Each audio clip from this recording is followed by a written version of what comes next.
Alhamdulillahi Rabbil Alamin. Wassalatu wassalamu ala nabiyyil karim Sayyidina Muhammadin al-amin wa ala alihi wa sahbihi wa dhurriyyatihi wa ummatihi ila yaumiddin wa ba'd.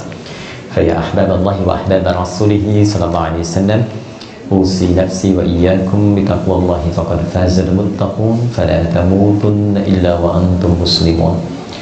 فقال تعالى يا أيها الذين آمنوا اتقوا الله حق تقاته ولا تموتن إلا وأنتم مسلمون. Yang kita hormati dan kita ucapkan terima kasih juga alunan doa mendalam untuk orang tua kita di Kedutaan Besar Republik Indonesia, pada Pak Dubes yang kali ini diwakili oleh Koordinator Fungsi Pensosbud Bapak Muhammad Al-Aula. Semoga dalam 3 bulan kedatangan di Jepang ini bersama keluarga hingga selanjutnya dijaga dan diberkahi oleh Allah Subhanahu wa Ta'ala. Tadi beliau kasih saya tebak-tebakan, kalau bisa menjawab beliau dari mana 3 kali, maka beliau akan traktir saya. Saya gagal. Cuma memang bukan karena gagalnya, Pak, karena saya menginginkan yang ditraktir itu lebih banyak. Karena itu saya kasih tahu ya, beliau dari Singaraja, Bali ya. Nanti kalau tanya lagi, ada kesempatan kita semua ditraktir itu ya. Jadi fungsinya kan sosial, bukan individual. Saya tidak ingin saya secara individu yang ditraktir, tapi kita semua secara sosial yang ditraktir oleh beliau. Yang kita hormati, kita banggakan dari keluarga masyarakat Indonesia, khususnya di Jepang ini, saat ini diwakili oleh Ibu Ari. Ibu mudah-mudahan senantiasa disehatkan oleh Allah Subhanahu wa Ta'ala, dan teman-teman di KMII senantiasa konsisten dijaga dalam semangat-semangat yang baik seperti apa yang diharapkan dari dalam sambutan oleh Pak Muhammad Al-Aula. Ibu Yeti dari UI juga Sanad, dan seluruhnya tanpa kecuali teman-teman panitia luar biasa. Tadi ada Ustadz Bahar yang mengaji, minta echo-nya dikit ditambah, karena memang itu fitrah Bahar. Bahar itu laut, laut itu ada gelombang, gelombang itu penuh dengan echo. Jadi kalau ngajinya nggak bergelombang, itu bukan Bahar namanya. Bahar itu ada 16 nanti, dari Bahar Tawil, kemudian Madid, Rajas, dan turunan-turunannya. Teman-teman, sebetulnya saya sudah menyiapkan baju khusus, tapi ada 2 yang spesial bagi saya, dan itu membawa banyak kenangan, bahkan tentang tempat ini, Balai Indonesia, tentang street, juga tentang masjid yang ada di samping ini. Jadi 1 itu sudah melekat, dan 2 belum saya kenalkan. Yang 1 itu, inilah yang saya pakai sekarang.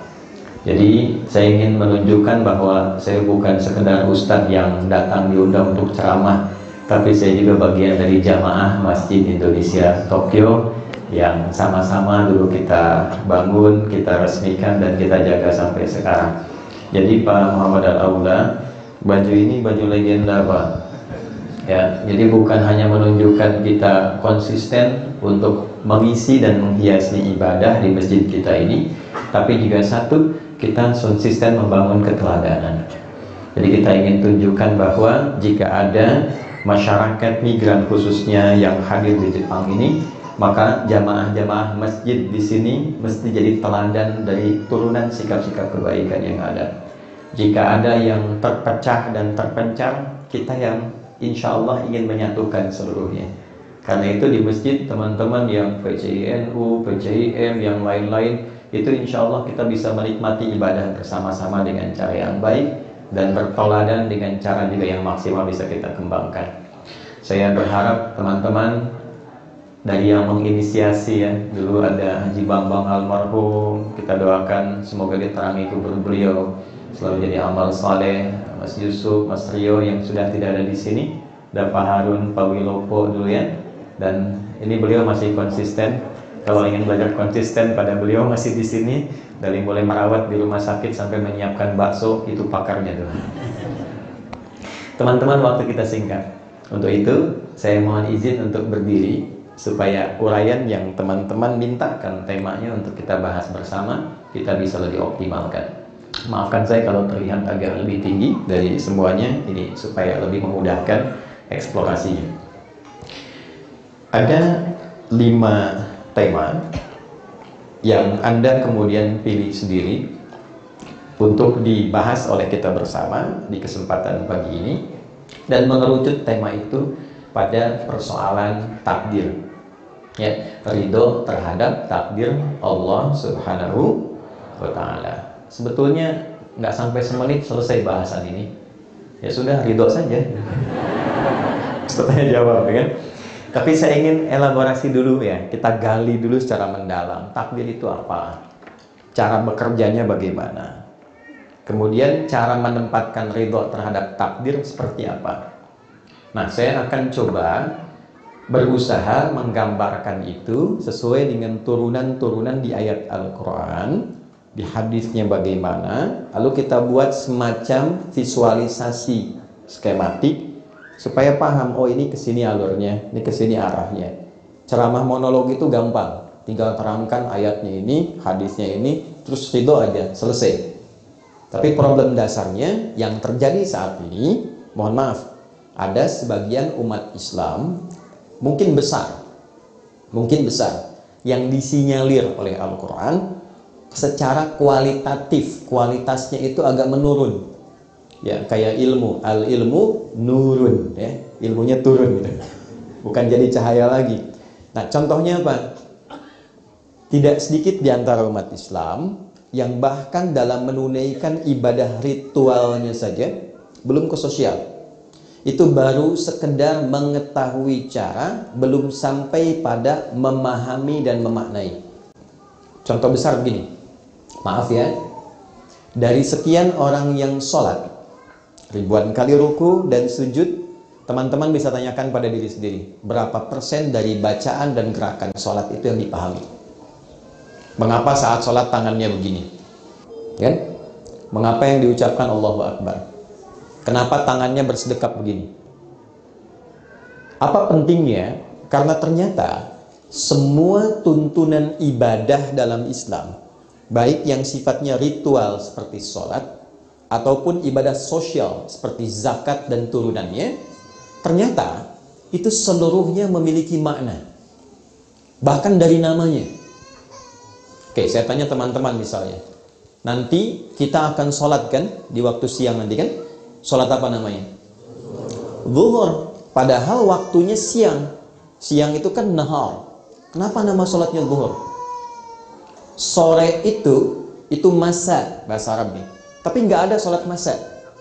Yang ada asar. Kenapa namanya asar? Ya? Malam itu lail, tapi sholatnya isya. Itu ada maknanya teman-teman.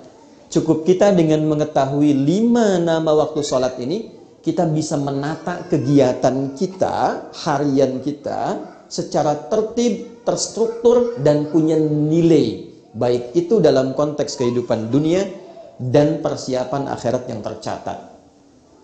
Apalagi kemudian kalau kita sudah masuk kepada prakteknya. Sambil contoh begini, secara cepat dan singkat. Abdurrahman bin Auf, di antara sahabat Nabi SAW, dari berdiri saja begini, diajarkan oleh Nabi berdiri itu mempraktekkan makna berdiri, beliau terapkan, diimplementasikan dalam profesi beliau sebagai seorang pebisnis, pedagang. Itu kurun waktu hanya dalam 2 tahun bisa menjadi orang paling kaya dan sukses dalam dagangnya, mempraktekkan berdiri saja. Ketika kami dianugerahi honoris causa di salah satu kampus di Indonesia, saya membuat riset, diuji oleh 15 profesor. Salah satu kaitan risetnya tentang capaian Abdurrahman bin Auf, transformasi kehidupannya yang belajar dari prinsip berdiri dalam sholat.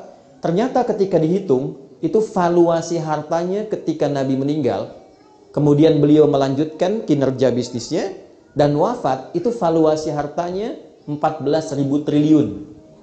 Kalau dinilai sampai sekarang, dari modal nol, dari berdiri. Bayangkan ya, itu kan belum salam gitu, baru berdiri. Ya, 40 sahabat Nabi, as-sadiqunal awwalun, lintas usia. Kenapa dipilih oleh Allah dari anak paling kecil seperti Ibnu Abbas dari sejak dini kecil sampai kemudian berkembang jadi pemuda seperti Ali bin Abi Thalib, sampai yang senior seperti Abu Bakar As-Siddiq. Itu ada di 40 orang pertama yang masuk Islam, termasuk di dalamnya ada yang perempuan-perempuan. Dimanapun mereka berpijak, seluruhnya sukses dan bahagia hidupnya, sesuai dengan pilihan hidupnya masing-masing. Dan yang diajarkan pertama kali itu sholat. Itu yang menjadi rahasia kenapa dari kecil anak-anak kita itu diajarkan sholatnya dulu. Ya, kenapa? Karena kalau dari kecil maksimal pengetahuan tentang sholatnya, maka dia akan lebih mudah menata dirinya dan mengukir masa depannya pada apa yang ia harapkan. Saya nggak tahu kalau di Jepang ya, kalau di Indonesia itu kelasnya advance, ya baru TK sudah manasik gitu. Padahal Nabi ngajarin sholat kan. Nah, dasar itulah yang menjadikan titik tolak bahasan kita. Saya menginginkan pelajaran keislaman itu pendekatannya tidak hanya dengan pengetahuan tentang cara, tapi tentang pemahaman mengapa kita diminta melakukan itu dan apa dampaknya serta pengaruhnya bagi kehidupan kita. Karena agama itu diturunkan bukan ingin memberikan doktrin supaya kita sengaja atau sekedar ibadah saja secara ritual, bukan. Tapi menjelaskan tentang pedoman berkehidupan kita sampai pulang. Nah, karena yang dipilih adalah tentang takdir, dari pendekatan itu kita akan coba bahas tentang pemahaman takdir baik dalam Al-Quran ataupun hadis-hadis Nabi Muhammad SAW. Saya ingin pastikan dulu supaya teman-teman bisa mengakses dengan lebih baik. Mohon maaf, posisi papan tulis ini memungkinkan untuk terlihat? Maksud saya strategis terlihat ya, tidak perlu dipindah ya. Baik, maaf, yang di belakang ibu kelihatan nggak? Kelihatan ya? Baik. Ini belum saya tulis sudah kelihatan Pak. Ini imannya luar biasa nih. Aura Balai Indonesia ini memberikan pendekatan yang berbeda sehingga belum saya tulis sudah kelihatan. Oke. Kelihatan Bu? Papan tulisnya kelihatan. Oke. Ini saya tulis pakai hijau dulu ya. Takdir. Ya. Apa itu takdir? 5.000 ya. 10.000. Serius? 20.000? Itu baru 500. Ya, saya serius 20.000 waktu habis. Ada padahal. Ya, sekarang kita susun dulu ya, pelan-pelan supaya mengerti. Frame-nya kita turunkan dulu. Mudah-mudahan bisa diikuti dengan baik ya. Saya coba uraikan sepelan mungkin. Teman-teman gini. Ini maaf ya kalau saya agak dalam dulu secara teoritis supaya lebih mengerti arahnya kemana. Penerangan yang baik ini kebetulan ada pensosbud ya. Kan ada 3 faktor tuh. Ada ontologisnya kalau di filsafat tuh, ada epistemologinya, ada aksiologinya. Konsep dasarnya apa? Membuat konsep itu jadi pedoman bagaimana? Lalu aksi kita, action kita apa menjalankan pedoman itu? Al-Quran ketika diturunkan pertama kali kepada Nabi, itu statementnya, keterangan Allahnya bukan menurunkan sebagai kitab bacaan ya. Walaupun saat dibaca ada apanya? Pahalanya. Saat dibaca ada mu'jizatnya untuk membedakan bacaan firman Allah dengan bacaan dari karya makhluk, untuk menunjukkan Al-Quran bukan makhluk. Jadi beda, dari baca saja sudah beda. Anda baca Al-Quran, itu 1 jam, 2 jam bisa tahan. Anda baca Al-Quran 10 menit bisa ngantuk. Oke? Nah, Al-Quran dibaca ada pahalanya sebagai bekal untuk kita pulang. Kedua, semakin banyak dibaca, semakin menenangkan kepada hati. Jadi kalau Anda sedang punya masalah, ambil wudhu, menghadap kiblat, buka mushaf. Dan dahsyatnya kadang yang kita buka seketika suratnya sesuai dengan apa yang kita rasakan. Jadi baru dibuka, baru dilihat sudah memberikan ketenangan. Itulah Al-Quran. Tapi fungsinya utamanya bukan itu. Fungsi utamanya Quran surah kedua Al-Baqarah ayat 185. Syahrul Ramadhan alladzi unzila fihi al-Qur'an hudal linnas. Quran surah kedua ayat 185, Allah turunkan Al-Quran sebagai pedoman hidup, sebagai kurikulum kehidupan kita.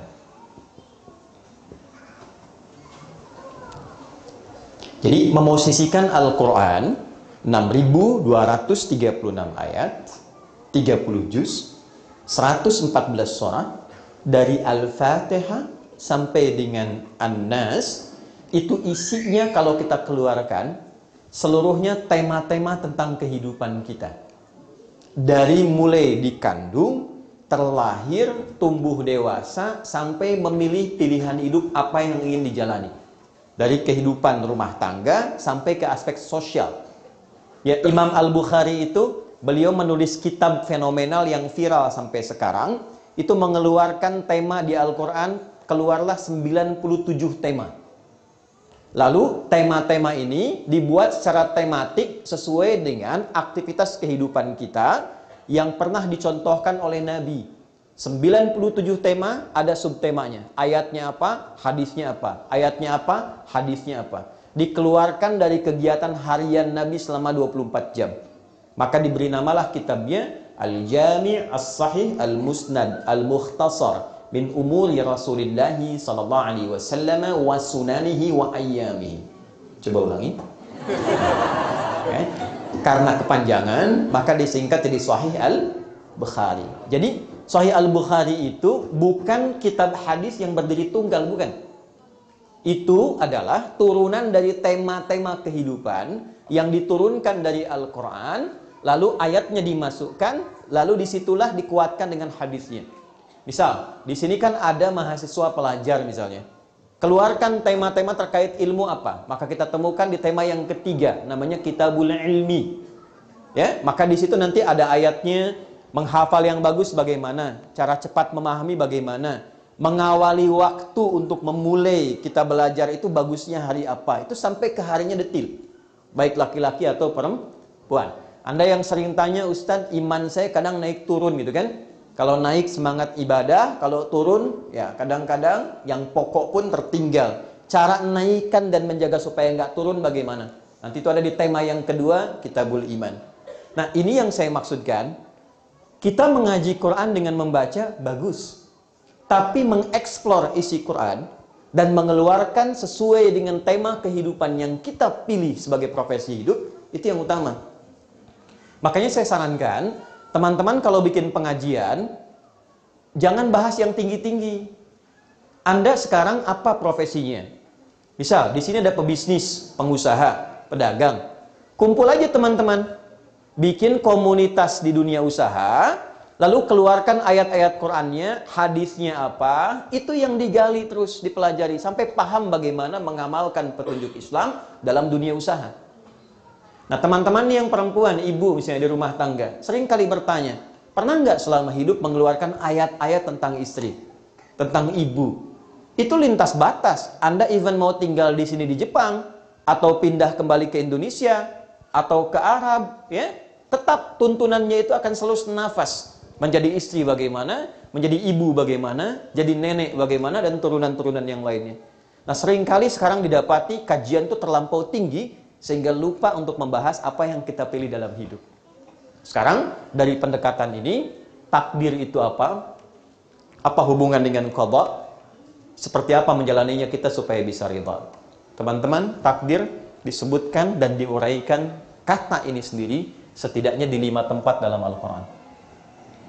Takdir. Oke, pelan-pelan. 1, kita temukan di Quran surah Al-An'am, surah yang ke-6, ayat 96. Kedua, kita temukan di Quran di surah Yasin, surah ke-36, di ayat surah yang sama, di ayat yang sama, ayat 36. Kemudian kita temukan juga 3 di Quran surah Fussilat, surah 41, di ayat ke-12. Ini saya garisi begini. Pelan-pelan ya. Ini saya garisi begini. Lalu saya kotaki untuk menunjukkan nanti semua kata tentang takdir di 3 ayat ini dan 3 surah ini ujungnya sama semua. Nanti yang keempat saya khususkan 2 begini. Quran surah Al-Furqan surah 25 ayat 2. Kemudian yang kelima Quran surah Al-Insan. Nah, ini yang paling agak menarik di surah Al-Insan ini, teman-teman sekalian. Saya sengaja tipiskan dulu, nanti buat bikin tebak-tebakan seperti Pak Aula tadi menyampaikan. Ya, fokus dulu. Di 2 bagian ini, yang saya bagi 2 kotak, yang menariknya, yang 3 ujungnya sama, yang Al-Insan pun dengan satu lagi Al-Furqan ujungnya serupa. Saya buat kesimpulan cepat dulu, nanti saya turunkan maknanya satu persatu. Ini sengaja saya kosongkan buat nanti kita tebak-tebakan ayat, dan di akhir kalau masih ada waktu, nanti saya akan berikan simulasi cara cepat menghafal Al-Quran dengan nomornya, dengan posisinya, dan mungkin juga dengan halamannya. Kalau masih ada waktu insya Allah. Mau? Ya. Yuk fokus ini. Takdir dari seluruh uraian ayat Al-Quran yang ditampilkan kepada kita, baik di 5 yang pokok ini dengan namanya Faliqul Isbah, alladhi ja'ala al-layla sakana wasyamsa wal qamara husbana, dzalika taqdirul azizil alim, wasyamsu tajri bi mustaqarrin lah, dzalika taqdirul azizil alim. Semua takdirul azizil alim, takdirul azizil alim. Hanya di 2 tempat nanti wa qaddaruha taqdira, wa qaddara taqdira. 5 kata takdir di 5 tempat. Yang paling menarik, seluruhnya menguraikan hanya 1 makna yang utama saja. Saya tarik sini. Maaf ya, ini seperti kuliah supaya agak sedikit mendetil ya. Takdir adalah ketetapan yang disertai dengan ilmu Allah secara detil dan komprehensif tentang alur kehidupan di alam semesta serta sistem yang berjalan di dalamnya. Takdir adalah ketetapan Allah yang disertai dengan ilmu atau pengetahuan Allah yang komprehensif dan detil tentang alur kehidupan di semesta serta sistem yang menyertainya. Pelan-pelan ya. Secara singkat dari sini kita bisa memahami bahwa seluruh aspek kehidupan di semesta ini, baik terkait dengan kita manusia, alam tumbuhan, hewan, pergerakan seluruh tata surya yang berada di seluruh semesta ciptaan ini, pertama kita simpulkan seluruhnya tertata dan tersistem. Dulu satu. Jadi tidak ada kehidupan itu yang sifatnya tidak tertata. Semua kehidupan yang kita jalani dan seluruh makhluk yang menyertainya itu tertata dengan sistem. Satu.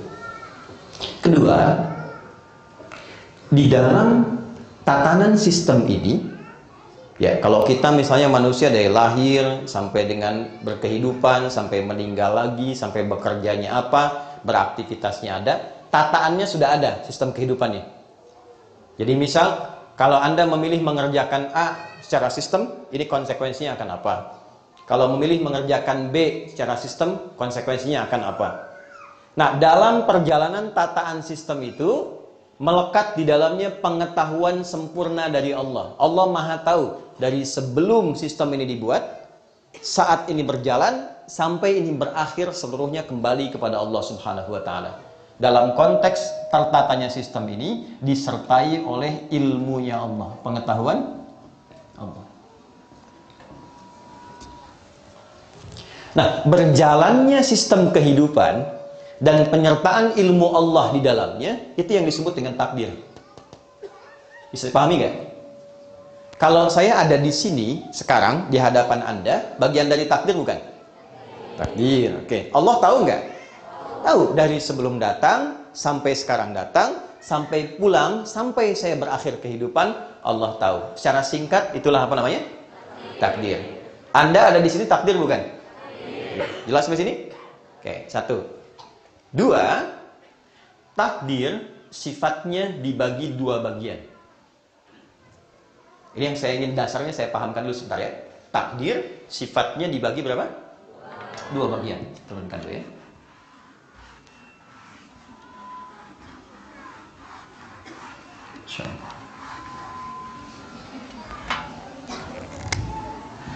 Ada takdir yang sifatnya given, tidak bisa diusahakan, tidak bisa diikhtiarkan.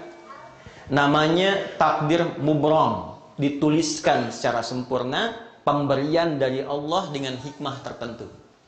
Namanya mubram, given,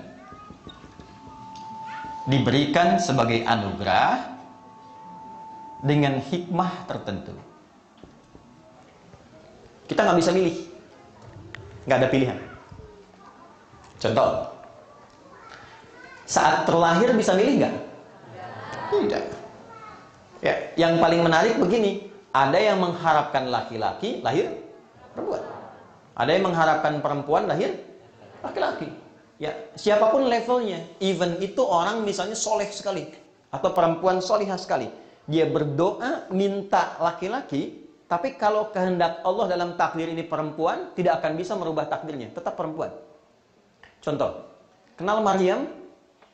Saya bilang kenal, saya pulang ya.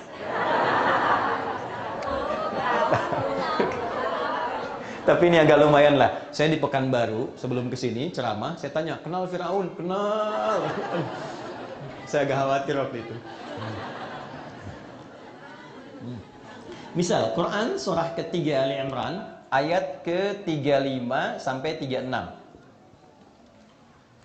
Saya mau gambarkan gini, kenapa saya tanya Maryam. Maryam itu alaihissalam, Bunda Maria, sosok yang ditampilkan dengan terhormat dalam Al-Quran. Sosoknya mulia, terjaga diri, dihormati, solihah. Saking solihahnya, beliau itu kalau berdoa, bahkan belum berdoa, meminta rizki tentang dunia, itu seketika sebelum doanya terangkat, meminta, rizkinya sudah diberikan. Jadi kalau di mihrabnya itu butuh makanan, makanan sudah ada. Ya, butuh buah, buah sudah ada. Sampai paman yang mengasuhnya Nabi Zakaria ketika masuk ke mihrabnya, itu mengkonfirmasi kepada Maryam dari mana semua ini. Untuk menunjukkan di lisannya sudah kenal Allah atau belum. Nanti itu ada di ayat 37-nya. Kullama dakhala 'alaiha Zakaria al-mihraba wajada 'indaha rizqa. Setiap pamannya masuk ke mihrab beliau, mendapatkan rizki di dalamnya. Solehnya luar biasa. Ibunya pun itu solihah. Namanya Hannah. Ya, Hannah punya suami namanya Imran. Imran nanti punya saudara namanya Zakaria. Hannah punya saudari namanya Eliasobat. Kita kenal dengan Elizabeth. Nanti Zakaria dengan Eliasobat melahirkan John atau Yahya. Kemudian Imran dengan Hannah itu orang soleh dan solihah. Saking soleh dan solihahnya, semua orang dan pemuka agama pada saat itu menyimpulkan, karena ada gambaran dari kitab suci yang lalu, akan dilahirkan seorang nabi istimewa di era itu, dan mereka tandanya terlahir dari perempuan yang sangat solihah. Semua menyimpulkan, Hannah sedang mengandung, dan pasti yang lahir dari Hannah ini seorang laki-laki dan akan menjadi nabi. Maka saat kandungan itu membesar, Imran meninggal dunia, lahirlah kemudian dari Hannah itu yang diduga dan diharapkan laki-laki, ternyata yang lahir perempuan. Maka ketika lahir perempuan itu, keluarlah di lisan beliau yang mulia. Perhatikan kalimatnya. Quran surah ketiga ayat 36. Falamma wada'atha qalat rabbi inni wada'tuha untha. Maka ketika Hannah melahirkan itu, beliau langsung kemudian menyampaikan permohonannya kepada Allah dengan mengatakan begini, ya Allah, yang lahir perempuan. Padahal doa saya, harapan saya yang lahir laki-laki, sehingga bisa menjadi nabi yang dengan itu diharapkan menata lingkungan masyarakat di era itu. Maka apa jawab Allah? Perhatikan kalimatnya, ayat 36. Wallahu a'lamu bima wada'at wa laysa dzakaru kal untha. Allah Maha mengetahui. Ini yang saya katakan tadi. Nih, ilmu Allah. Tolong catat dan tandai ini ya. Karena nanti ini akan menjadi contoh kepada takdir-takdir yang lain. Karena kita melihat dari sudut pandang A yang terbatas, Allah menilai secara menyeluruh berdasarkan pengalaman dan nanti tahapan-tahapan hidup kita. Wallahu a'lamu bima wada'at. Allah Maha mengetahui terhadap siapa yang dilahirkan itu perempuan. Oke. Walaysa dzakaru kal untha. Dan engkau berharap laki-laki, ternyata yang lahir perempuan. Aku lebih tahu, kata Allah, dengan ilmuku tentang yang lahir ini. Dan jangan salah menilai bahwa perempuan pun punya keistimewaan yang tinggi di hadapan Allah yang berbeda dengan laki-laki. Ini hikmahnya. Jadi ketika semua berharap laki-laki unggul, laki-laki punya kehebatan tertentu, laki-laki yang bisa jadi nabi dan rasul, Allah berikan persepsi yang lain. Supaya tidak ada kesan bahwa ketika lahir perempuan itu sifatnya rendah. Disimpulkan setengah laki-laki. Disimpulkan tidak punya keistimewaan yang seperti laki-laki miliki. Kata Allah, di perempuan pun ada keistimewaan yang laki-laki nggak punya. Ya, jadi ini untuk memberikan kesan kalau lahir laki-laki, alhamdulillah. Kalau lahir perempuan pun, alhamdulillah. Karena Allah Maha tahu tentang hakikat kehidupan kita.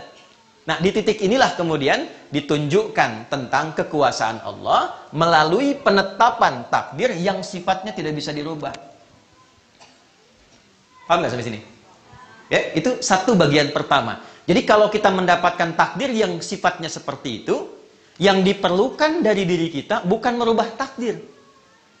Karena sampai kiamat kurang 2 hari pun gak akan bisa dirubah. Sehari lagi buat sadar bahwa itu salah. Lalu ada kesempatan taubat itu. Ya? Nah, tapi tugas kita menemukan hikmahnya. Apa yang diinginkan Allah dari keadaan diri saya yang saya terima saat ini. Itu yang kita cari. Jadi bukan cari perubahannya. Yang dicari adalah hikmah.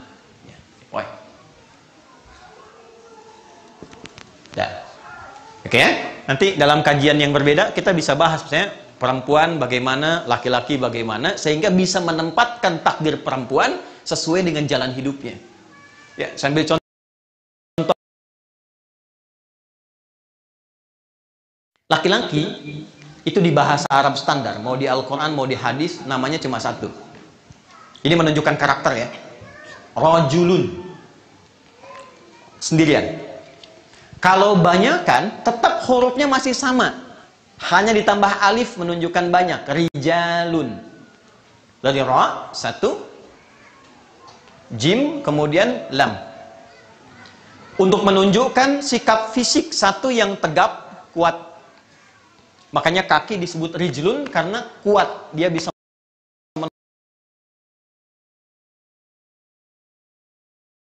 melambai, nah itu kehilangan kelaki-lakiannya gitu. Ya.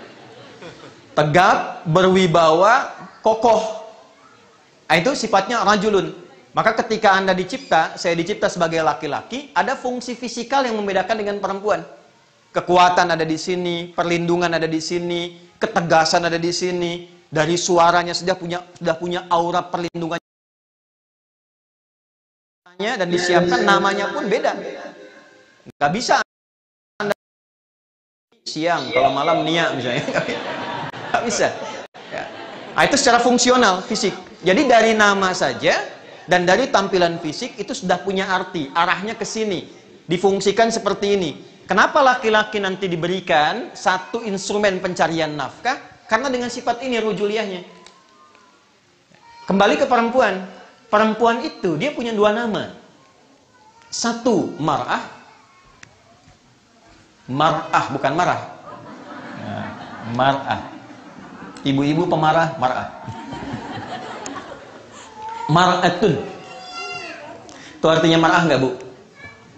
Ini ibu loh. Yang nggak dimiliki oleh laki-laki.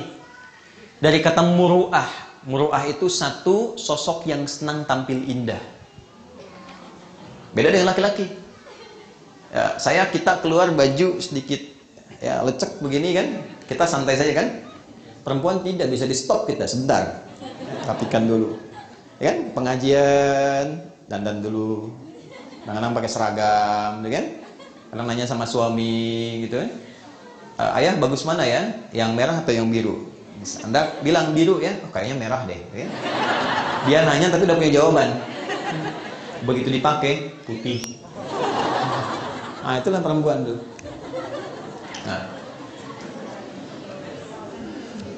Kedua, senang tampil terhormat. Ya, jadi kalau disampaikan apa-apa selalu ingin menjaga gitu, image dan sebagainya. Yang ketiga, ini yang paling penting. Sampai orang Arab bikin peribahasa di sini.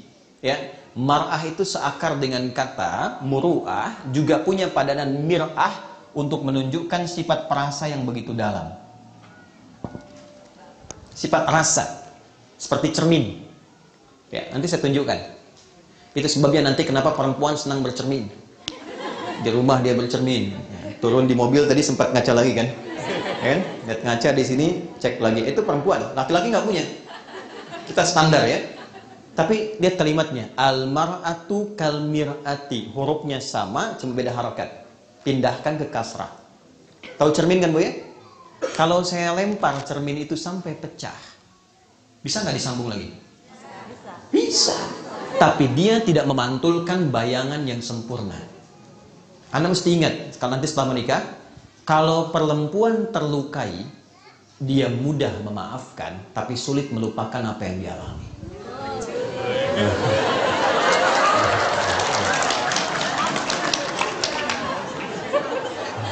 Ahli sejarahnya.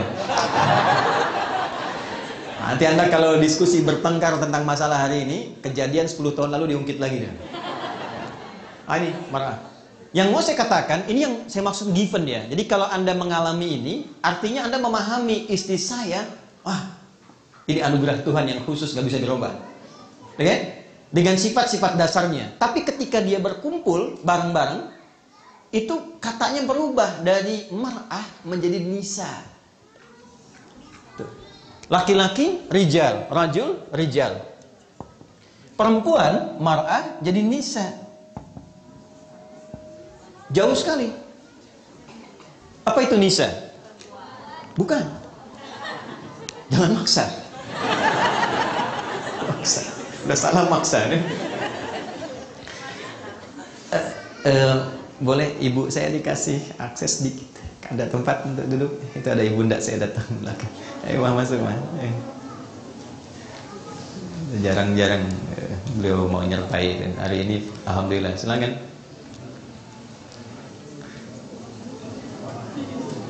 Gak apa-apa. Kalau nggak ada, nggak apa-apa. Di tempat kasih bangku aja.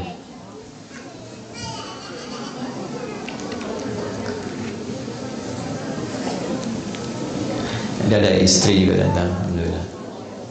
Bukan yang itu tuh yang ini. Yang masuk.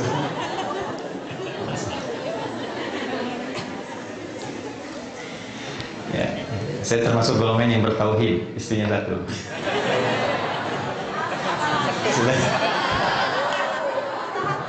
Sudah, ke sini.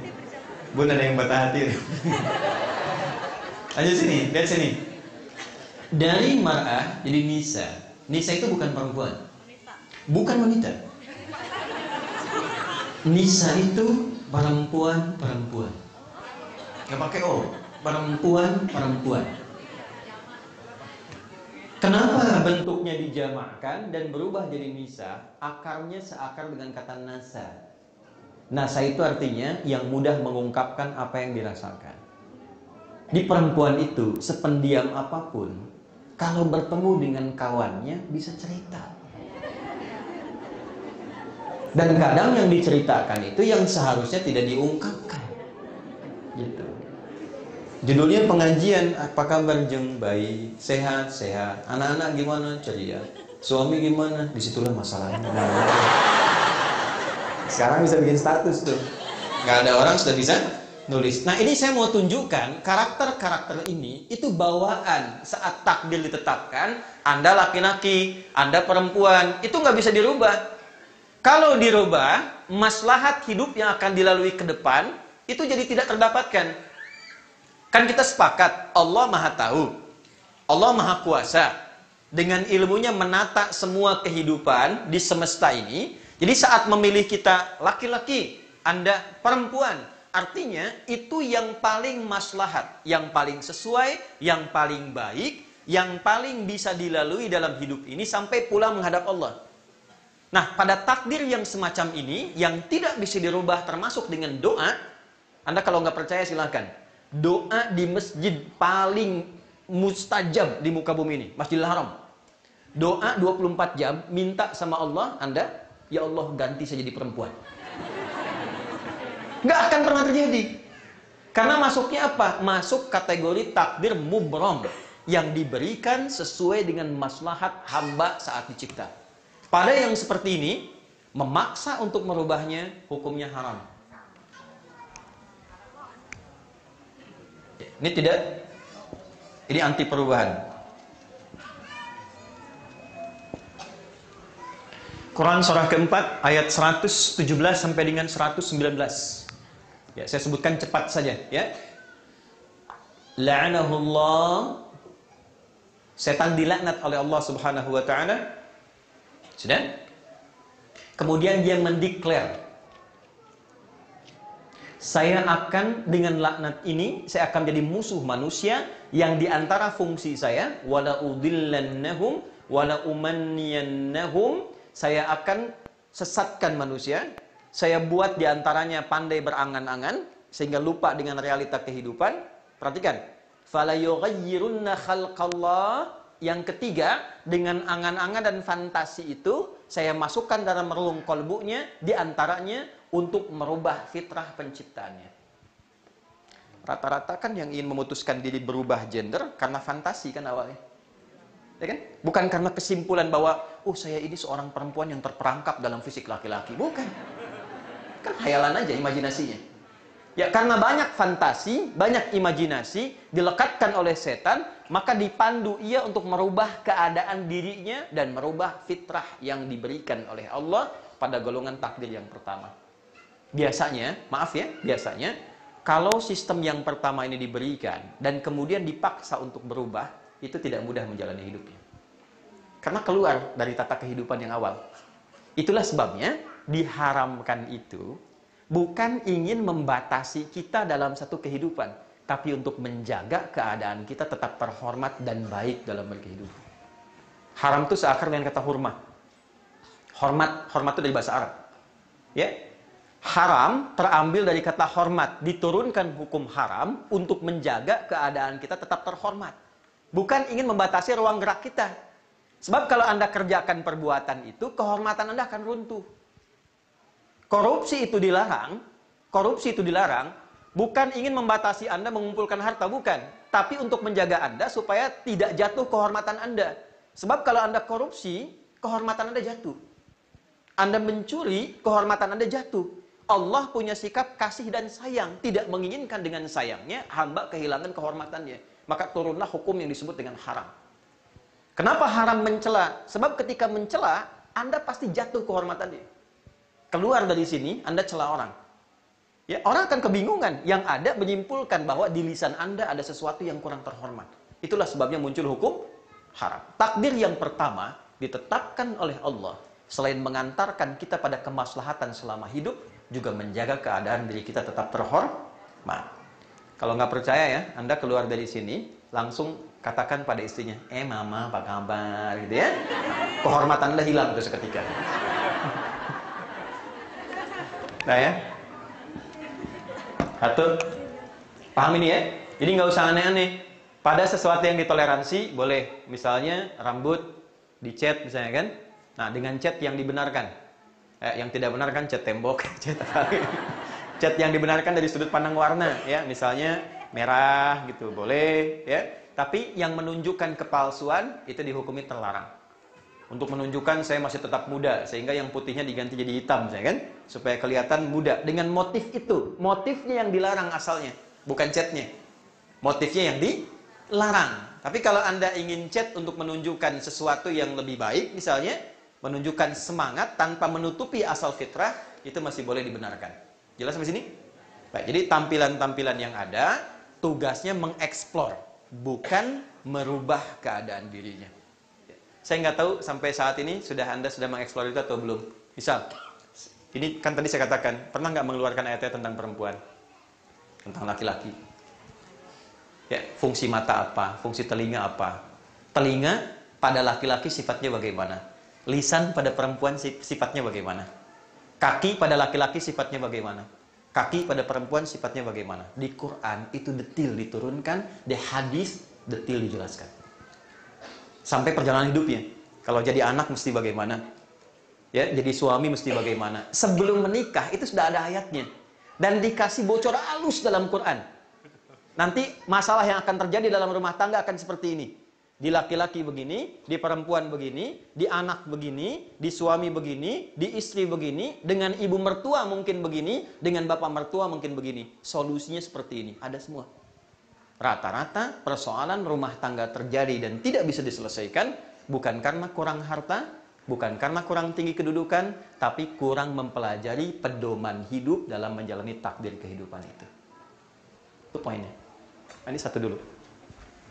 Yang kedua, ada yang disebut dengan takdir mu'allaq namanya. Nah, ini yang sering salah kesimpulan.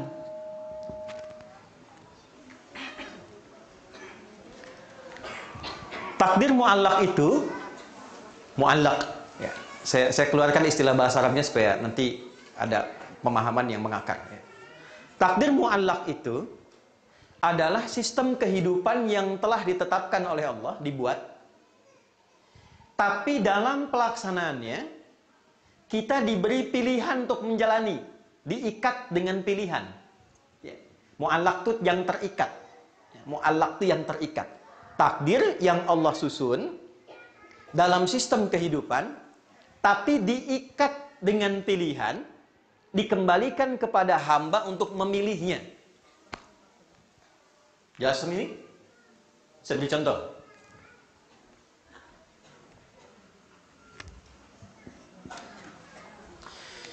Ini ada jeruk. Oke? Tempatnya di sini.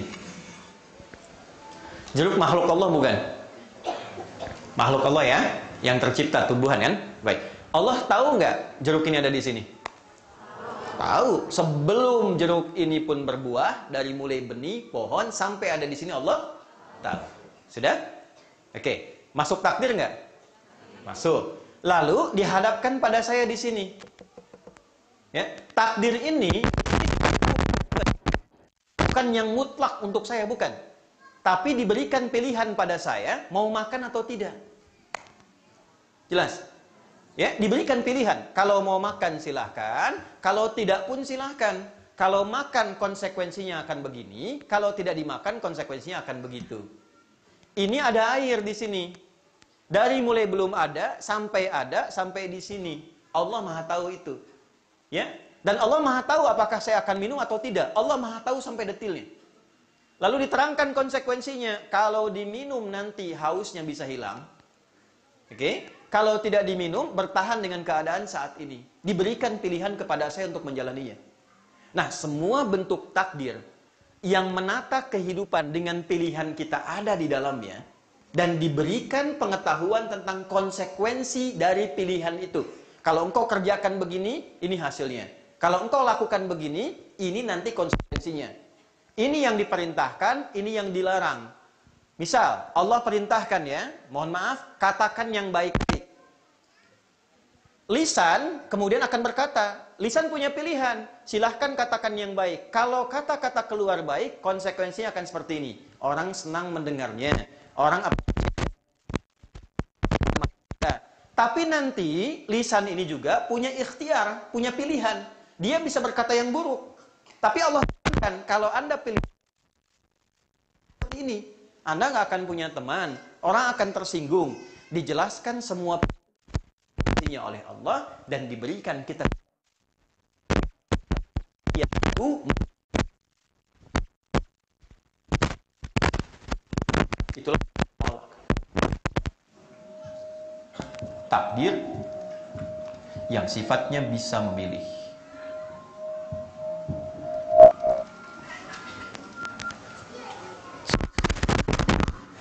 Saya informasikan saja ya kepada semuanya, kita ini belum mulai, kita masih muqaddimah. Ingat itu. Sampai jam berapa kita? Ya, saya mau antarkan dulu supaya kita paham. Nanti yang mana yang bahas itu yang kita urai. Ini bisa dipahami? Baik. Kalau terhadap apa, maka kita mesti paham takdir itu apa. Kalau ingin katakan seri pertama, maka Anda menjadi laki-laki ridha. Anda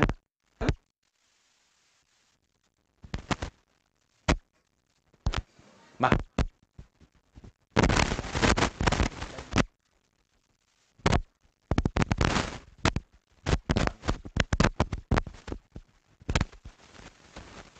kita sebagai laki-laki istimewanya apa saja?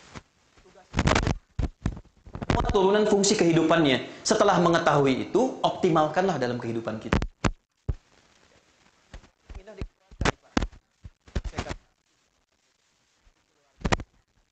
Semua yang terlahir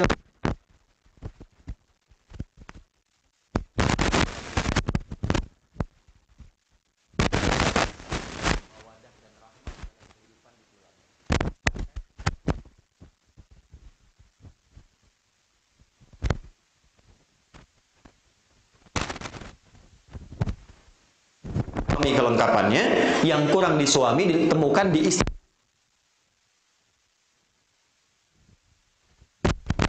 Nanti yang menyempurnakan siapa?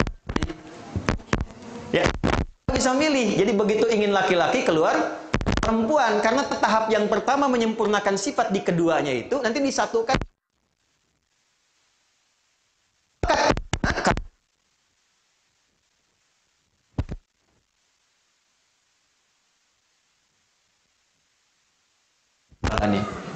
Nanti pertamanya begitu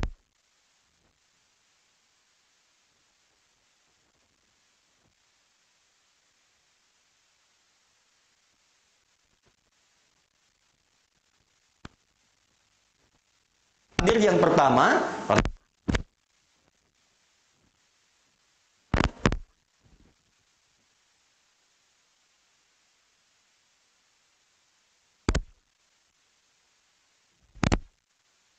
kita runtutkan kayak fungsi atau transportasi organ tertentu dia pada yang sifatnya darurat itu ada kadar-kadar yang masih dibolehkan. Nanti kita rinci kalau ada pertanyaan di dalamnya.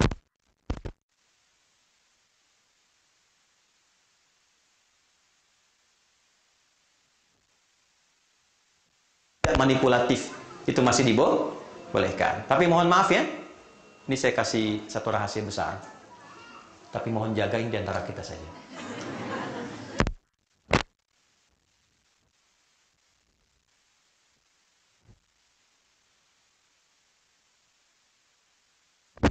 Tindakan terjadi di masa-masa lalu dan lebih dahsyat sifatnya.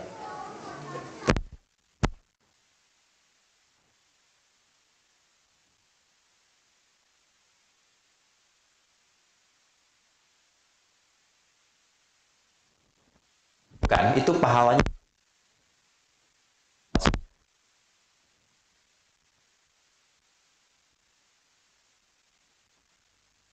tindakan kita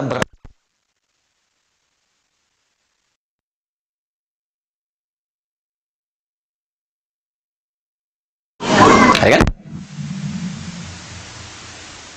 Oke, perempuannya ada yang lesbi tidak? Zaman Nabi Lut kejadiannya cuma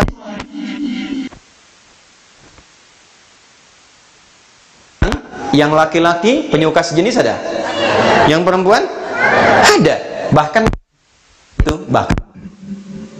ya hanya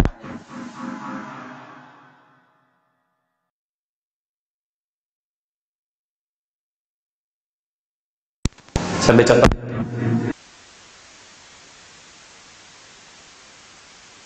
Akan tiba masa pergantian era terus sampai mendekat kiamat.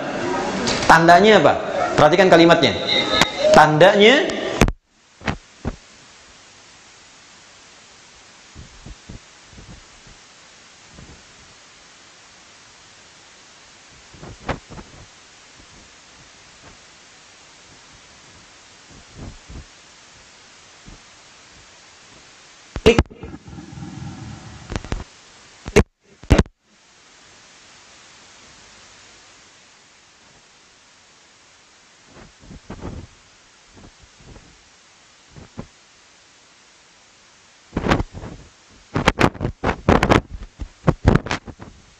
berubah eranya di digital.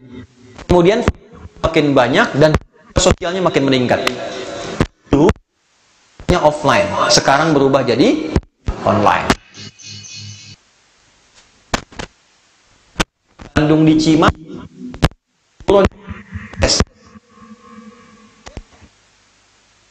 terjadi hidup sampai sekarang ramai. Nah, saya menerangkan garam. Sekarang video saya dengan gambar saya dengan suara frekuensinya mirip suara saya menerangkan tentang garam rupiah plus harganya.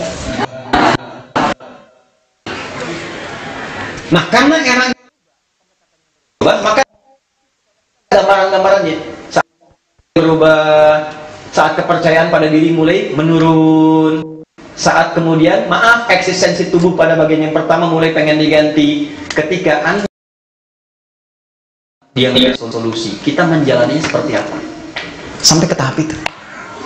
Oke, ini bagian yang pertama. Jadi yang pertama saya anggap tuntas pada teman-teman bahwa tidak boleh takdir yang ditetapkan oleh Allah secara given kecuali pencarian terhadap hikmah dan keistimewaannya. Bisa dipahami sampai sini? Oke.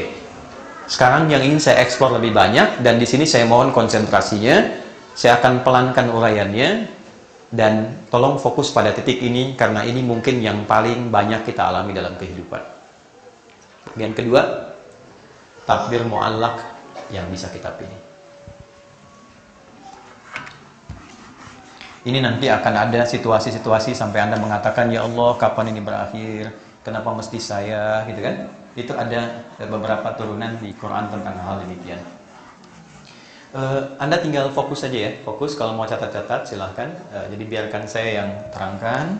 Tulis, sapu sendiri. Fokuskan saja.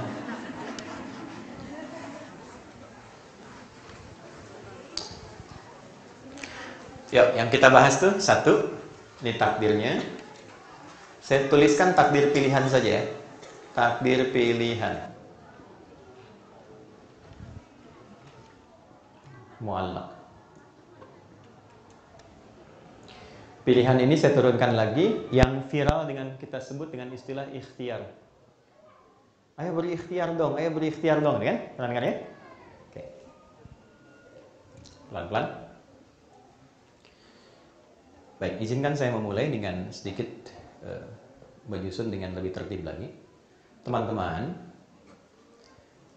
dalam menjalani kehidupan sampai dengan detik kita berada di sini, kita diberikan ruang yang luas oleh Allah untuk memilih apapun yang kita ingin pilih. Silakan. Sepanjang kita bisa simpulkan bahwa itu baik dan positif untuk kita. Seluruh pilihan itu Allah berikan hukumnya dan Allah terangkan konsekuensinya. Kalau Anda memilih seperti ini, konsekuensinya akan begini. Kalau Anda memilih yang seperti ini, konsekuensinya akan seperti ini. Jika Anda belum mengetahui konsekuensinya, maka dipandu oleh Allah dengan apa yang sering kita sebut dengan doa namanya. Di tengah-tengahnya dalam pilihan ini sertai dengan doa. Ini kita temukan di antaranya di Quran surah ke. Ya, langsung sebutkan surahnya saja supaya mudah diketahui. Surah Al-A'la. Sudah? Di ayat 1 sampai 3. Sabbihisma rabbikal fa'ala. Alladzi khalaqa. Nah, khalaqa fasawa itu yang takdir mubram. Yang telah menciptakan kita dan menyempurnakan kita. Jadi ini sudah sempurna, nggak usah dirubah-rubah lagi.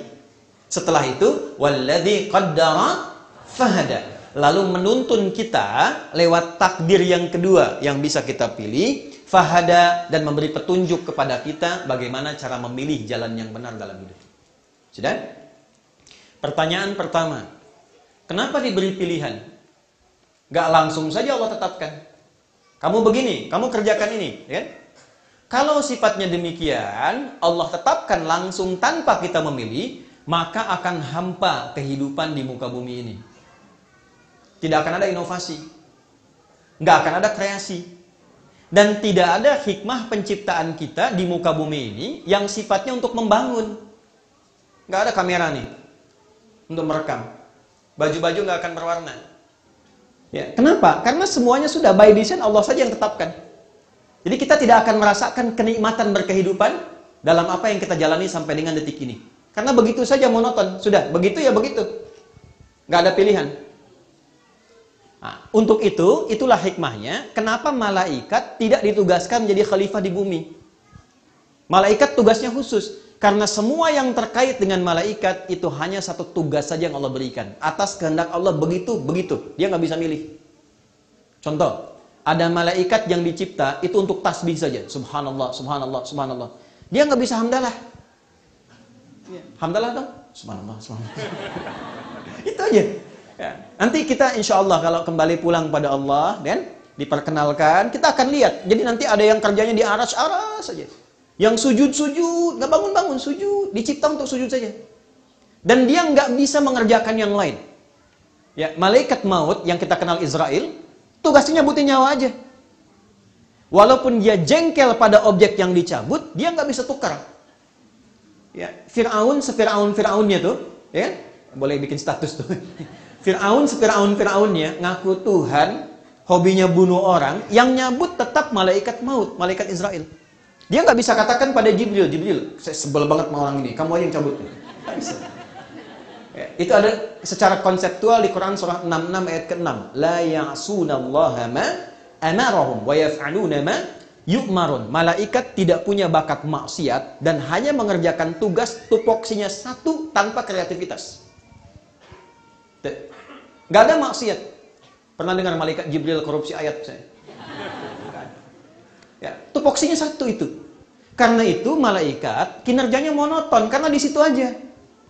Kalau dia turun ke bumi nggak akan ada kreativitas. Balai Indonesia jangan harap bisa ada ini. Yang ada nanti malaikat di pojok Shizuoka cuma zikir aja. Ya, di Saitama tasbih aja. Ya nanti begini-begini aja hidupnya, tidak ada kreativitas. Itulah malaikat.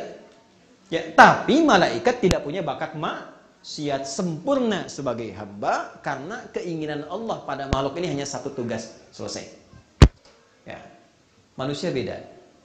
Manusia dalam hidupnya sejak tercipta diberikan bakat pilihan yang terinstal dalam penciptaannya, sudah ada dalam jiwanya.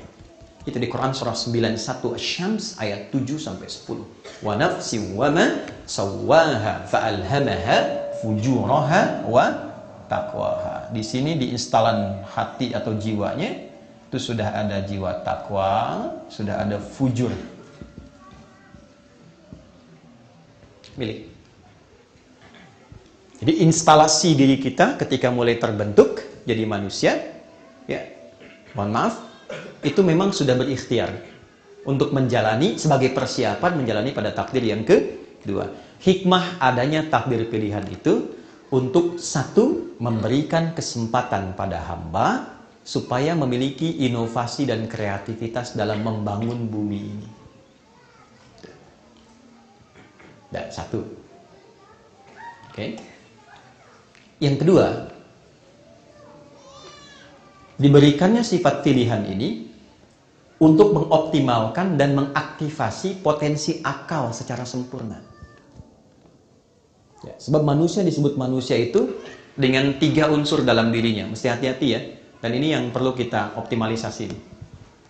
Ini saya mohon maaf, saya agak lompat-lompat sedikit supaya mengingatkan. Ini manusia. ada fisiknya, should have a body, ini. Kedua ada akalnya. Ketiga ada rohnya, spiritnya. Ini disebut manusia. Hilang satu ini, maka hilang kemanusiaannya. Ya. Fisiknya tidak ada.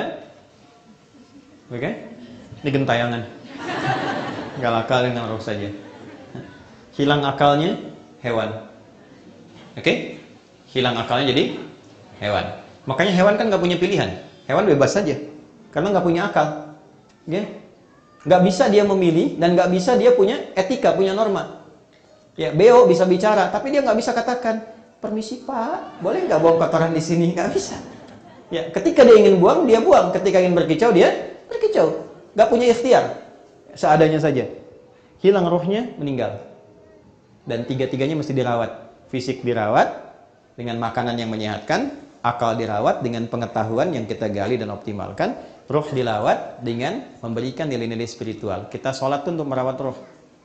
Kalau tidak ada gelisah, lelah, tertekan, makanya sabar dan sebagainya di sini tempatnya. Kalau nggak ada sabar ini cepat sekali mengakhiri kehidupan. Karena nggak ada penopangnya dari dalam. Nah inilah beruntungnya kita dalam Islam, semua menunya diajarkan oleh Allah. Kalau mau makan bagaimana supaya sehat, kalau mau belajar bagaimana supaya kuat, dan supaya rohnya bisa diisi dan dirawat dengan baik, agar sempurna fungsi-fungsi ini secara baik. Nah teman-teman sekalian, perhatikan baik-baik. Fungsi menjalani takdir yang kedua, itu leadernya, itu ada di sini. Tempatnya di sini. Perintahnya di situ. Kalau akal nggak punya perintah, dia cuma merumuskan saja. Ya bagaimana supaya apa yang diperintahkan oleh jiwa itu, supaya cepat dieksekusi oleh fisik. Ya, misal, di jiwa perintahkan minum, maka akal merumuskan sepersekian detik, cepat, kepada tangan, cepat ambil. Ambil, tuangkan. Setelah tuangkan, minum dengan tangan kanan. Ucapkan bismillah misalnya. Itu sepersekian detik. Tapi kesimpulan untuk memilihnya, itu ada di sini. Nah, ini yang kalau tidak dirawat, maka ini yang menjadikan manusia seringkali gelisah, bahkan cenderung bertindak tidak positif dalam kehidupannya. Maka sekarang, pembahasan ini, di waktu yang tersisa, kita harus tujukan pada dua hal. Apa saja jenis takdir-takdir yang sifatnya pilihan itu. Yang kedua, bagaimana secara konseptual kita membimbing jiwa kita supaya bisa menuntun kepada takdir yang benar, dan jika salah pilih, kita bisa kembali kepada jalan yang soleh. Di dua inilah sisa bahasan kita, kurang lebih 15 menit ke depan. Setelah itu diskusi kan, saya jawab.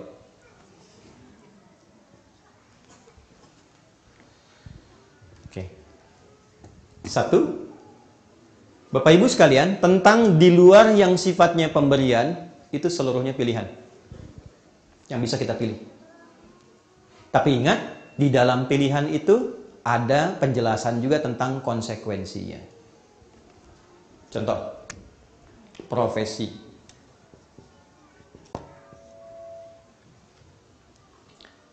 Dalam setiap profesi, Anda bebas pilih. Cuma bebas itu pilihannya diikat oleh dua hal. Satu, profesi yang baik. Profesi yang tidak baik, buruk. Ini ada yang salah, ini ada yang salah.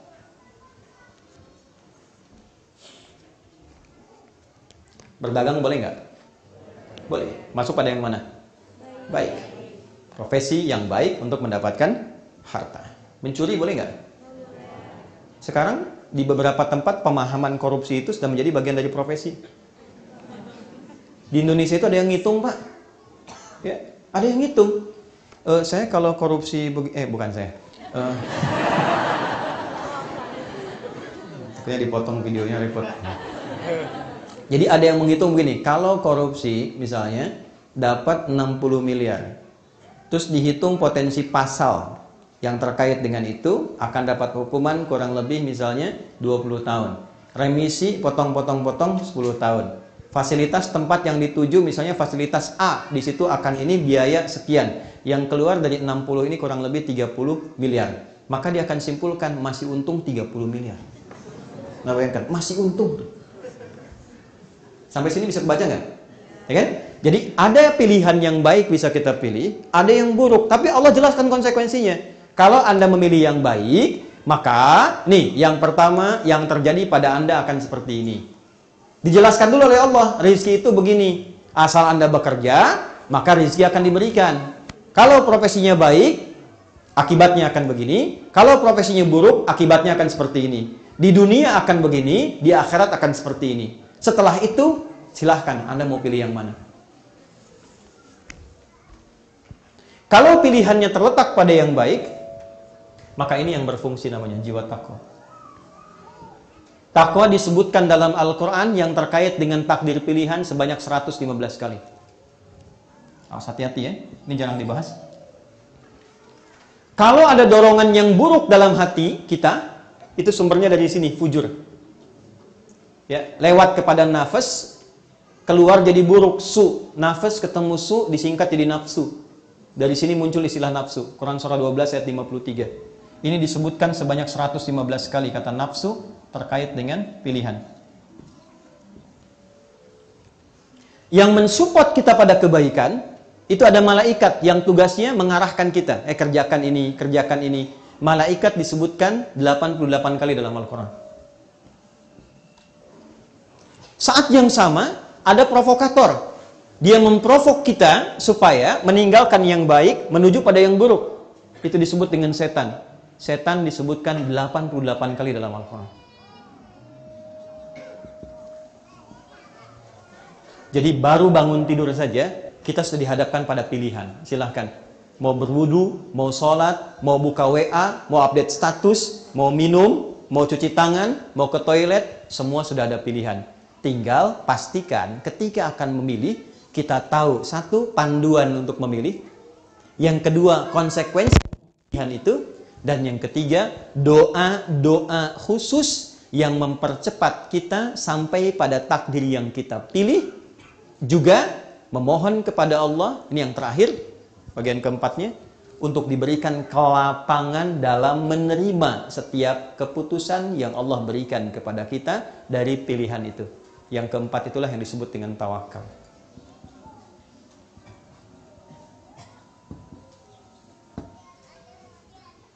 Oke.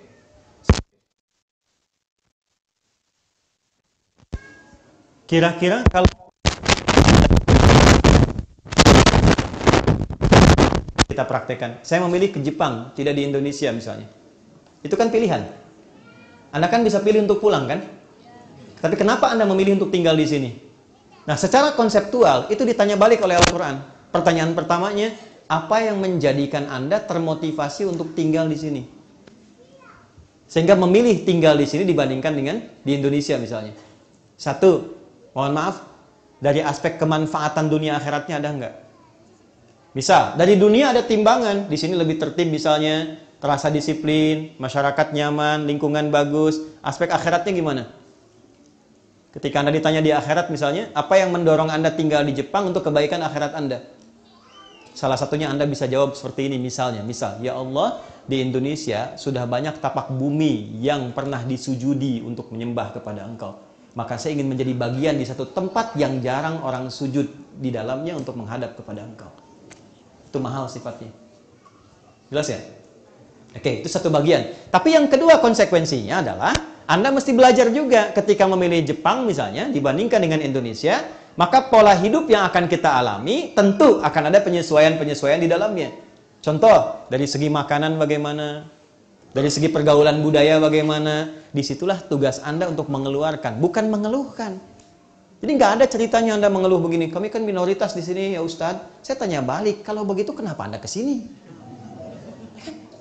Yang mesti dipelajari, keluarkan fikih minoritasnya, keluarkan periode Mekahnya. Di situ kan Islam minoritas. Yang terbatas, budayanya berbeda, bagaimana berinteraksi dengan terhormat, memuliakan orang lain seperti apa, menghargai sistem kehidupan bagaimana, keluarkan fikihnya, pelajari dengan baik, buat kreativitas untuk bisa memberikan teladan dalam komunitas, maka di situ kemudian kita menjalani takdir dengan nyaman. Tapi kalau Anda tidak kaji ini, tidak Anda siapkan, misal, maaf ya, Anda hanya mengeluhkan di sini jarang makanan halal, tanpa Anda pernah membuat makanan yang halal untuk dikonsumsi. 143.000 orang, masa nggak ada yang bisa bikin bakso? Bikin mie, bikin nasi goreng, bangun komunitas, bikin database, contohkan yang baik-baik. Itu yang saya maksudkan mencari solusi dari takdir yang Allah berikan kepada kita. Ini poinnya. Ujungnya tinggal tawakal. Saya tutup. Kenapa tawakal ini penting? Inilah bab ridho yang sesungguhnya. Ini ada dua pilihan, Pak. Kanan dengan kiri. Ya, perhatikan baik-baik. Dua-duanya baik. Punya fungsi yang baik. Saya memilih spidol misalnya. Tapi ternyata Allah mengantarkan kita pada mic. Kira-kira yang paling bagus tuh pilihan Allah, pilihan kita. Yakin? Yakin nggak? Yakin. Ya? Sekarang kita bilang yakin, tapi ketika menghadapi realitanya banyak keluhan. Oke? Ini ada mic, ini ada spidol. Dua-duanya baik. Anda mau ke Bandung, Anda mau ke puncak, ada ke Cipularang. Pengennya ke puncak, dibikin macet puncaknya, tiba-tiba lewat Cipularang. Allah menginginkan Anda lewat jalan yang satu, bukan jalan yang lain. Perhatikan baik-baik. Ini dalam rangka menjemput ridha Allah. Ketika dihadapkan pada pilihan dan tidak mudah dalam memilihnya, maka ikutkan pilihan kita pada pilihan Allah, dan disitulah Allah mengantarkan kita pada takdir yang sempurna. Saya ingin ke Madinah dulu. Maka saya pelajari kurikulum Madinah setahun sebelum saya lulus SMA. Saya ikut daurah peserta termuda. Sudah khatam kurikulumnya, sudah tahu buku-bukunya. Tiba-tiba 2003, saat mulai kami mendaftar, ditanda tangan rekomendasinya oleh orang yang paling berpengaruh di Timur Tengah. Jadi kalau diberikan itu, syarat-syaratnya sudah diterimalah secara ikhtiar. Tapi Allah punya keinginan lain. Terjadi bom Bali. Ya, dan saya berdoa berharap tidak boleh terjadi lagi yang seperti ini ya. Kalau ada aliran-aliran keras yang tidak jelas, jauhi. Itu bukan dari Islam. Nabi pernah mengatakan akan tiba satu masa, di hari kiamat mereka dihisab, orang-orang yang hidup di masa ini, ternyata amalnya habis. Karena ternyata dia sholat tapi juga senang mencela. Akan tiba masa orang sholat senang mencela. Ya'ti syatama hadza wa qadhafa hadza, senang saling menuduh. Ya, berkelahi. Puncaknya safakadama hadza. Ada kajian-kajian yang sangat ekstrim mengatasnamakan Islam. Bukan nilai Islam, tapi mengatasnamakan Islam. Di dalamnya sampai mengajak pada pertumpahan darah. Nabi sudah warning jauh-jauh hari. Itu bukan dari Islam. Ya, tanpa batasan yang benar. Tiba-tiba tembak A, bom B, bom C, mengatasnamakan nama Allah di dalamnya, Allahu Akbar. Mesti hati-hati. Kalau ada yang seperti itu, tinggalkan. Karena Nabi sudah dari awal mendeklarasikan, itu bukan dari nilai-nilai Islam. Artinya ada yang datang membuat frame seakan-akan Islam terlibat di dalamnya. Ya? Dulu waktu terjadi bom di Jalan Tamrin itu, saya di Lampung tuh ditanya tuh, Ustaz, apakah bom di Jalan Tamrin itu termasuk jihad fisabilillah? Saya bilang, Mas, sependek pengetahuan saya, jihad fisabilillah itu jihad di jalan Allah, bukan di Jalan Tamrin.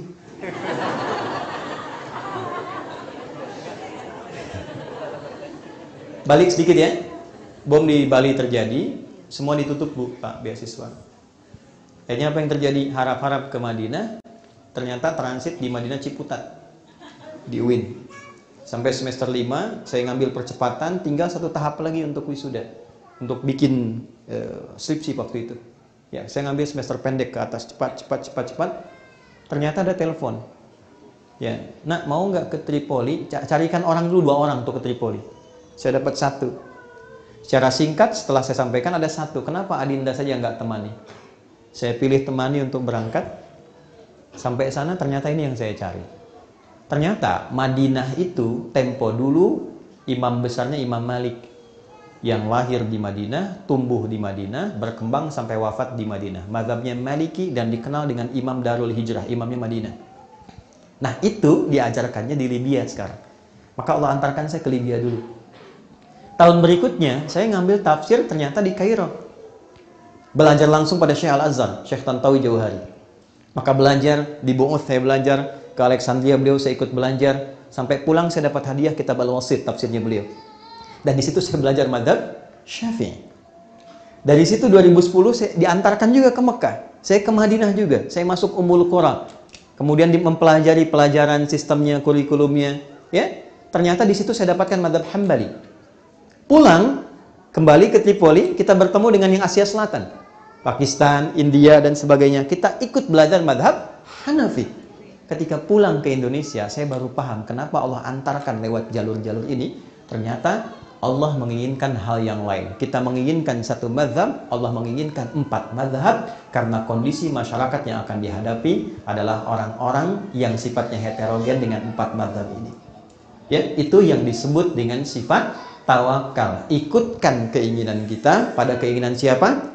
Allah. Jika Anda sudah mengerjakan satu hal dan sudah optimal di dalamnya, lalu Allah berikan pilihan kepada kita, jangan simpulkan kalau kurang ideal bahwa itu nggak cocok dengan kita. Bukan. Kesimpulannya, Quran surah 2, saya tutup ayat 216. Kutiba alaikumul qitalu wa huwa kurhul lakum. Kalau Anda berhadapan dengan takdir yang serasa kurang menyenangkan, tolong atasi dulu keadaan hatimu yang masih belum stabil. Perangi perasaan yang tidak baik. Asa an takrahu syai'a fa huwa khairul lakum. Boleh jadi di balik yang tidak Anda sukai ada kebaikan-kebaikan besar yang belum Anda lihat. Wa asa an tuhibbu syai'an wa huwa syarrul lakum. Tapi di balik yang Anda harapkan, menurut Anda ideal, kata Allah itu sebetulnya kurang baik buat engkau. Logikanya apa? Rasionalisasinya bagaimana? Wallahu ya'lamu, karena Allah tahu masa depan. Jadi saat Allah ngasih ke kita itu desainnya sampai masa depan. Kamu akan begini, ini solusinya. Kamu akan begini, kekuatannya seperti ini. Nah, yang Allah berikan pada kita itu manfaatnya sampai masa depan kita. Wa antum la ta'lamun, sedangkan engkau tidak tahu tentang itu karena visimu pendek saja untuk kebutuhanmu saat ini. Jadi, secara kesimpulan, ridha terhadap takdir Allah. 1 adalah mengetahui jenis takdir yang diberikan kepada kita dan sekaligus yang kita pilih dalam menjalani kehidupan. 2, ridha terhadap takdir adalah dengan cara menggali, mempelajari, memahami setiap keistimewaan takdir yang melekat pada diri kita dan konsekuensi yang akan kita raih dari setiap pilihan yang kita ambil. Dan yang 3, selalu menyerahkan hasil dari apa yang kita kerjakan kepada Allah dengan sifat tawakal yang sempurna. Itulah yang disebut dengan ridha terhadap takdir Allah Subhanahu wa ta'ala. Jadi, kalau Anda berada di Jepang, ya, itu bukan Anda nggak bisa salahkan, ya Allah, kenapa engkau antarkan aku ke sini? Allah tanya balik, kenapa engkau pilih ke sini? Ya kan? Yang ditanya oleh Allah itu, ketika engkau sudah berada di sini, apa yang engkau siapkan untuk menjemput takdirmu? Maka belajarlah fikih minoritas. Belajarlah tentang bagaimana berinteraksi dengan orang-orang yang ada di lingkungan kita tinggal. Ya, Nabi kan pernah punya tetangga yang non-Islam. Banyak kan? Di fase Mekah, coba lihat bagaimana Nabi memuliakan mereka. Ini yang sesungguhnya kita terapkan. Fikih Mekah ya, kalau bisa KMI itu kalau mengundang ustadz-ustadz yang dibahas, kalau bisa banyakin tentang fikih Mekahnya. Itu indah sekali. Nabi sedang sholat, tiba-tiba ada yang naruh kotoran, ya kan? Karena nggak paham, tiba-tiba ada yang mencela. Tapi pernah nggak Anda melihat bahwa Nabi pernah bersengketa dengan orang Mekah? Silahkan cek. Nggak ada. Terus kenapa urusan parkir mesti rame-rame marah-marah? Anda yang tinggal di negeri orang, kok Anda yang marah-marah gitu kan?